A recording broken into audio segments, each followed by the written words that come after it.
సియోనులో స్థిరమైన పునాది నీవు, సియోనులో స్థిరమైన పునాది నీవు. నీ మీదే నా జీవితము అమర్చుచున్నావు, నీ మీదే నా జీవితము అమర్చుచున్నావు. సియోనులో స్థిరమైన పునాది నీవు, సియోనులో స్థిరమైన పునాది నీవు.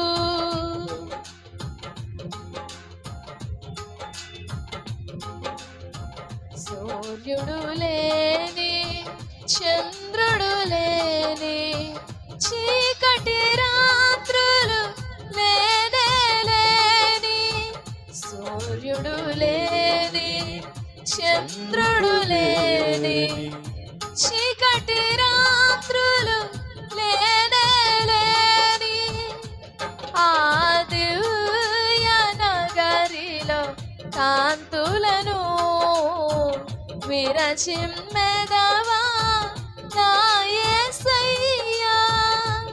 ఆ దివ్య నగరిలో కాంతులను విరచిమ్మెదవా నా యేసయ్యా. సియోనులో స్థిరమైన పునాది నీవు,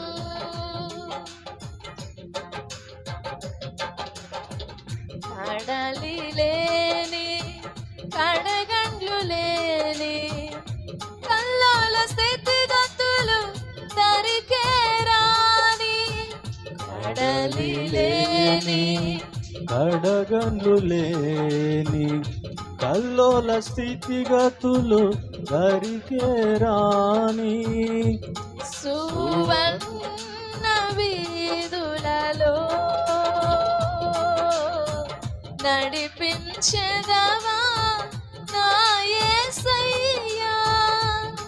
సువర్ణ వీధులలో నడిపించెదవా నా యేసయ్యా. సియోనులో స్థిరమైన పునాది నీవు, నీ మీదే నా జీవితము అమర్చుచున్నావు, నీ మీదే నా జీవితము అమర్చుచున్నావు. సియోనులో స్థిరమైన పునాది నీవు,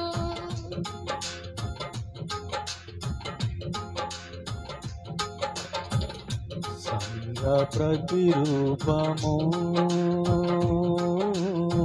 పరమ యెరూషలేము, సంఘ ప్రతిరూపము పరమ యెరూషలేము. సౌందర్య సియోనులో నీ మనోహరమైన ముఖము దర్శింతును, సౌందర్య సియోనులో నీ మనోహరమైన ముఖము దర్శింతును, నీతోనే నా నివాసము నిత్యము ఆనందమే, నీతోనే నా నివాసము నిత్యము ఆనందమే. సియోనులో స్థిరమైన పునాది నీవు, సియోనులో స్థిరమైన పునాది నీవు. నీ మీదే నా జీవితము అమర్చుచున్నావు. అందరం పాడదాం దగ్గరగా. నీ మీదే నా జీవితము అమర్చుచున్నావు. సియోనులో స్థిరమైన పునాది నీవు.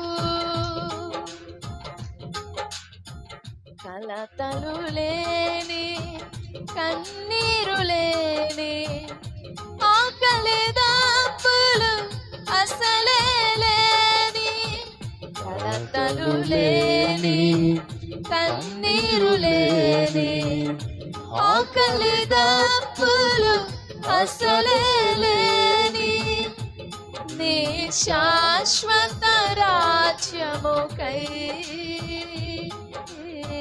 సమకూర్చుచున్నావా నా యేసయ్యా. నీ శాశ్వత రాజ్యముకై సమకూర్చుచున్నావా నా యేసయ్యా. సియోనులో స్థిరమైన పునాది నీవు.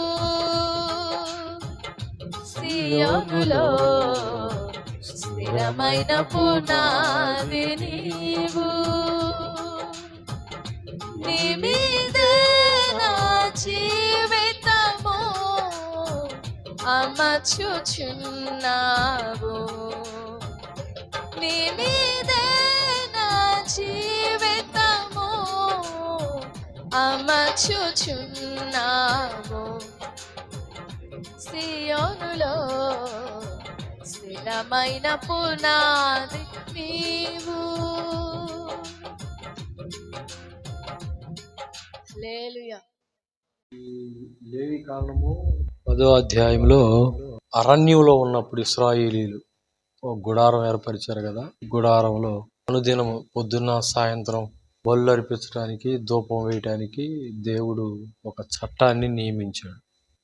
ఒక గొర్రె పిల్లను బలి అర్పించాలి, తర్వాత ధూపం వేయాలి, దీపాలు వెలిగించాలి, డ్యూటీస్ ఉన్నాయి అన్నమాట.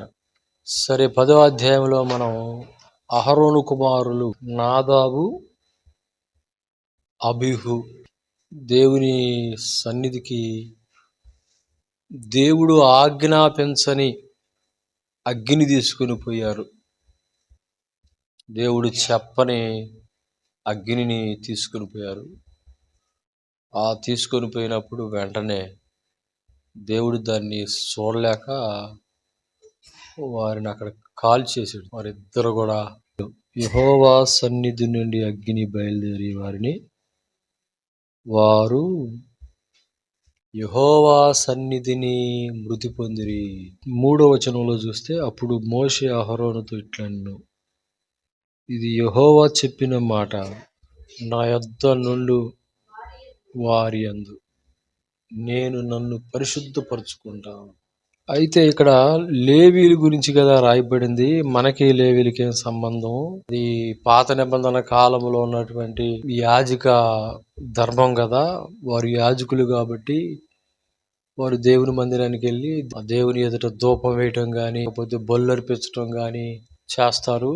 మరి ఇప్పుడు మనకి వాళ్ళకి ఏం సంబంధం? పాత నిబంధన యాజక ధర్మం కంటే కూడా నూతన నిబంధన యాజక ధర్మం చాలా గొప్పదంటది, శ్రేష్టమైనది. 2 కొరింథీయులు అంటది, అది శ్రేష్టమైన అక్షరాలతో రాయబడింది. కానీ ఇది మాత్రం అదేమో చంపింది అక్షరం, కానీ నూతన నిబంధనలో అక్షరం సంపద బ్రతికిస్తుంది. అది శ్రేష్టమైనటువంటిది. హెబ్రీ పత్రిక 7వ అధ్యాయంలో కనుక ఆయన మరి శ్రేష్టమైన నిబంధనకు పూట కాపాయను. శ్రేష్టమైన నిబంధనకు పూట కాపాయను. వారైతే ప్రమాణము లేకుండా ప్రమాణం లేకుండా యాజకులగుదురు గాని ప్రమాణం లేకుండా యాజకులు అవుతారు కానీ ఈయన నీవు నిరంతరము యాజకుడమై ఉన్నావని నిరంతరము యాజకుడమై ఉన్నావు.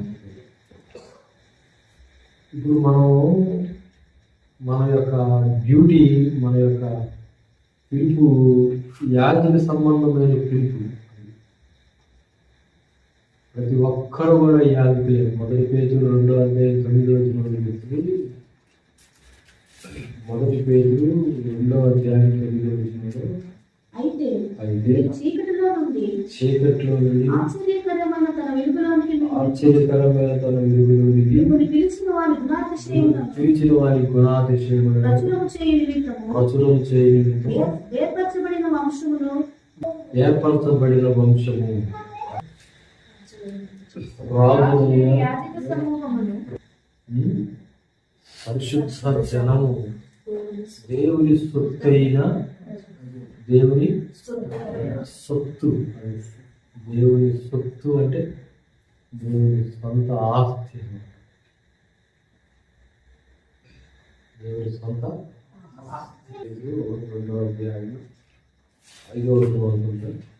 మొదటి పేరు ద్వారా యేసుక్రీస్తు ద్వారా దేవునికి అనుకూలములకు దేవునికి అనుకూలమగు ఆత్మ సంబంధమైన బలులను అర్పించుటకు పరిశుద్ధ యాజకులుగా చూడండి, ఉన్నట్లు పరిశుద్ధ యాజకులుగా ఉండుటకు మీరును మీరు సజీవమైన రాళ్ల వలె ఉండి మనం చూడండి ఎలా పిలుస్తున్నాడు దేవుడు. పరిశుద్ధ యాజకులము. ప్రధాన యాజకుడు అంటే 1 ఇయర్కి ఒకసారి, సంవత్సరానికి ఒక్కసారి అతి పరిశుద్ధ స్థలంలోకి వెళ్తాడు. మనం అయితే ఎన్నిసార్లు అయినా పోవాలి. మనం అనుదినము ఎన్నిసార్లు అయినా సరే.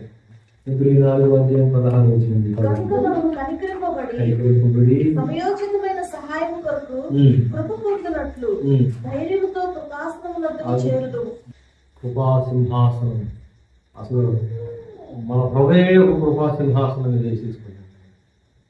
ఎన్నిసార్లు అయినా అవుతుంది.